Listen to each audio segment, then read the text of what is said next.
Michaela Rodgers from Carnlough with a friend at Balmoral yesterday. They prayed for birthday sunshine, and the weatherman delivered.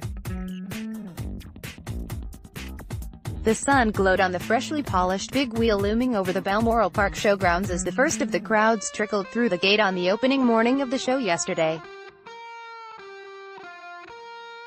It was a key diary date for the biggest agricultural show in Ireland, which is celebrating its 150th birthday with a special anniversary marquee featuring archive photography, a timeline, artifacts and souvenirs detailing its history. And despite the wedding of Prince Harry and Meghan Markle coming up this weekend, the show didn't miss out on a royal visit, welcoming HRH Princess Anne to the showgrounds near Lisburn. Rhonda Geary, operations director with the Royal Ulster Agricultural Show, said she was pleased with the numbers on the opening day. "We have had a great opening day for the 150th Balmoral Show and we are delighted to welcome the Princess Royal to today's show," she said. "The weather has been lovely, which of course is an added bonus, and we are looking forward to welcoming many more visitors over the next 3 days." In the children's farm, fascinated children pressed their faces against the bars of the enclosures as they attempted to get up close and personal with tiny goat kids, lolloping rabbits, scurrying rodents and furry friends of the six-legged variety. Meanwhile, the livestock pens were a hive of activity as farmers blow-dried pedigree cattle and herded them through to the cattle ring to await the moment of judgment. Nearby, in the sheep ring, affronted Hampshire Downs sounded like they were hurling insults at each other as they were combed and manhandled into the spotlight to meet their public. One slightly more relaxed ewe sported a baseball cap as she waited for her big moment. Red cowboy hats were handed to the groups of school children who were flooding through the main gates, and as the wine picked up, stray hats went bowling here and there through the crowds. After a frenetic sheep-shearing session in which would-be-es battled it out to reach the junior finals of the Royal Ulster International Sheep-Shearing Championship, the crowds adjourned to the nearby bar to enjoy a cooling pint in the afternoon sunshine. There was almost a rave atmosphere at the nearby Grassman stand as pumping dance music filled the air.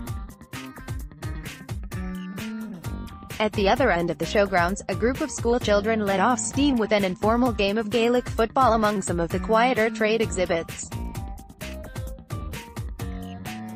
As usual, the crowds thronged to taste Northern Ireland's finest produce in the Knee Food Pavilion, including delicacies such as Loch Ness Geel, crab paste and chocolate and chili burgers.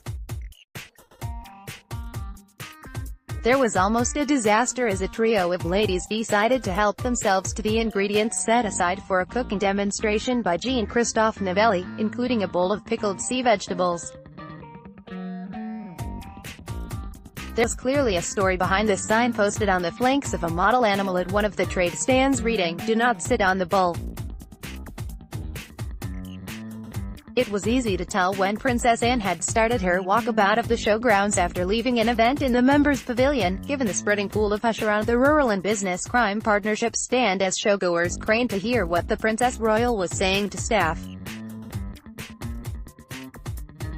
Claire McVeigh of the Crime and Community Safety Branch of the Department of Justice, who chatted to Princess Anne on her visit to the stand, said she was very interested in the overall trends in rural crime. "Pleasantly, we were able to advise her that there is a downward trend, but we still have to be mindful of the thefts out there in the rural and business communities, and that is why the partnership works together to tackle them," Claire said.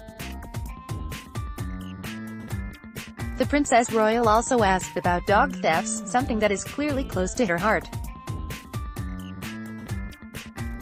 She was talking about a dog that she had given to someone that was then stolen from the front yard.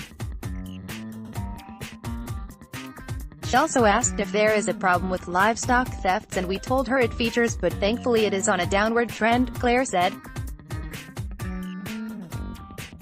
Princess Anne also spent some time in the marquee of the show's principal sponsor, Ulster Bank, where she visited the Six Nations trophy, lifted in March by Ireland's Grand Slam winning rugby players.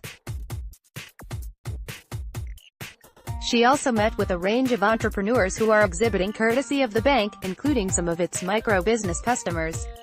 Belfast Telegraph.